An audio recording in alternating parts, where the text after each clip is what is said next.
10 000 cas de chikungunya confirmés d'ici la fin de semaine, selon les prévisions de l'ARS. L'affluence dans les laboratoires montre bien une dynamique de l'épidémie.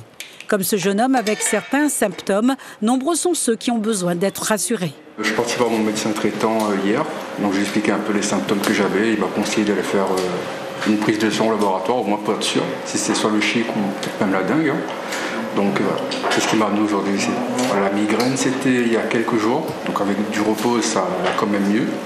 Et puis j'ai eu aussi un gros manque d'appétit, parce que ça a aussi attaqué ma bouche, parce que j'ai eu une grosse inflammation au niveau de la bouche. Mais là, aujourd'hui, ça va un peu mieux. Les résultats sont donnés sous quelques jours. Comme il y a une épidémie en ce moment, ça prend un peu plus de temps. Donc c'est sous 2 à 3 jours, plus ou moins. Après avoir été étiqueté et référencé, le prélèvement sanguin d'Hugo est amené dans ce laboratoire. C'est la plus grosse plateforme de biologie moléculaire de la Réunion.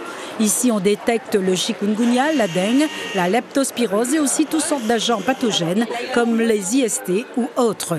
Mais aujourd'hui, ce sont des tests chikungunya qui focalisent le travail des laborantins qui enregistrent 20 à 30% de passages en plus.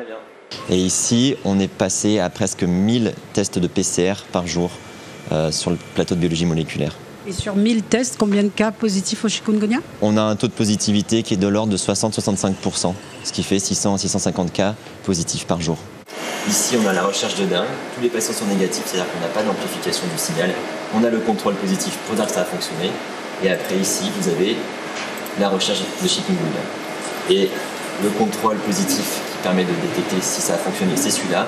Et tout le reste, tout ça, c'est des patients qui sont positifs au chikungunya. Les analyses durent 4 heures et les résultats délivrés en 2 jours. Les horaires de travail ont été élargis pour répondre à la forte demande. Il y a 20 ans, l'infection a touché plus d'un tiers de la population.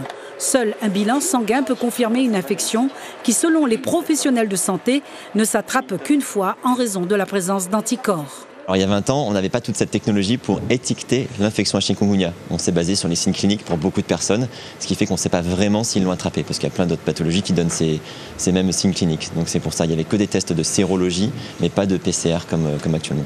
Pour limiter la propagation de la maladie, 40 000 doses de vaccins, en priorité pour les adultes de plus de 65 ans, seront disponibles dans quelques jours, prises en charge par les autorités de santé.